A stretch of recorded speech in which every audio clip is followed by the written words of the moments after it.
Okay, now let us suppose that American society in the United States of America has a certain set of Oedipal structures that are registered as valid or sound or viable, socially viable. And suppose really that the big structures of society were put in place by previous generations. The current generation certainly did not invent the system of values that they are presented with. If you are 20 years old right now, living in the United States of America, you are presented, especially the more intellectually sophisticated you are presented with a bewildering array of belief systemic options. How about that? Which belief system will you adhere yourself to? And especially after post-structuralism, nobody really can believe in belief systems. So we were catapulted all the way back to pre-Kantian themes. We're catapulted all the way back to Hume, or I guess.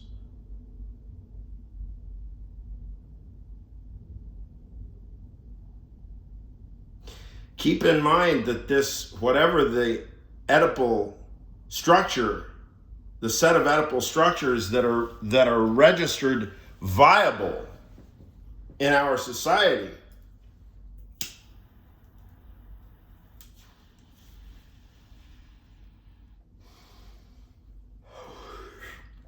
are regimented. The very nature of an Oedipal structure is such that it's very closely associated with discipline and punishment and deprivation.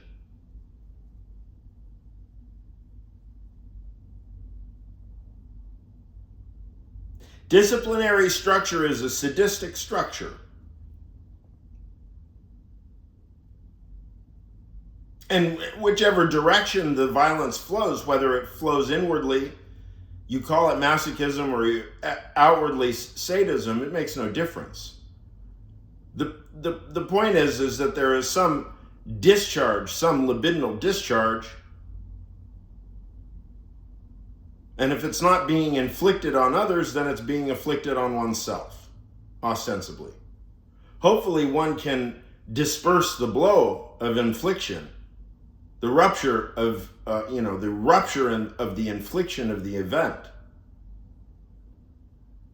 Every time the energy pulses across the phonotactic cleft, every syllable out of your mouth, every time the energy goes above line level consciousness and it says the word I and hits the Kantian transcendental apperception, you've got a violent rupture on your hands. And every time it hits conscious knowledge, your understanding and judgment, you have new trauma to deal with, new violence to deal with. So it would seem to me that if we are harbingers, I don't know what a harbinger is, but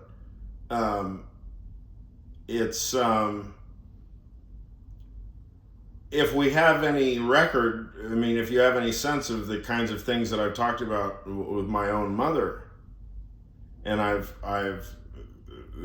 called the living conditions in our home as being sort of monastic comedic, hyper civilized, like really flat sort of ontology, right?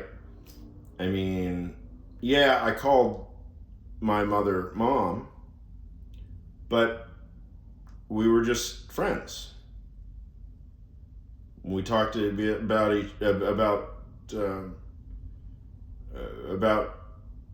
ostensibly, I mean, the way that I felt when I talked to her was the way that it felt talking when I was talking to she and her friends, who, say, when I was 10 years old, how old was she? I don't know, 45. Yeah.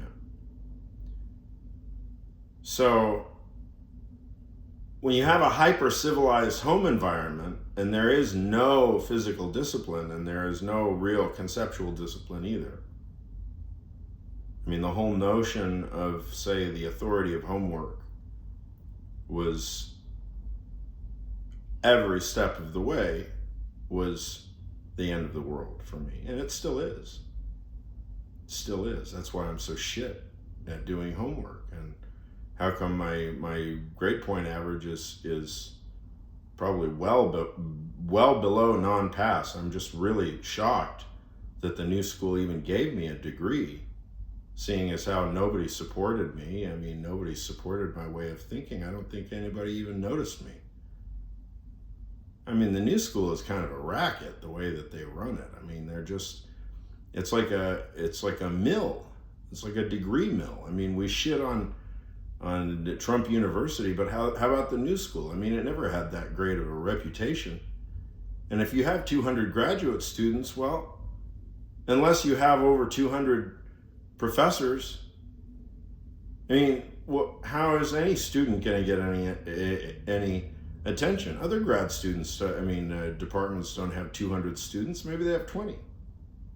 If that, I don't know. I mean, it's like, to my understanding, I mean, how many students really can a professor work with at a given time? Because a professor also has to be thinking about what the student is thinking. And it's kind of the whole point.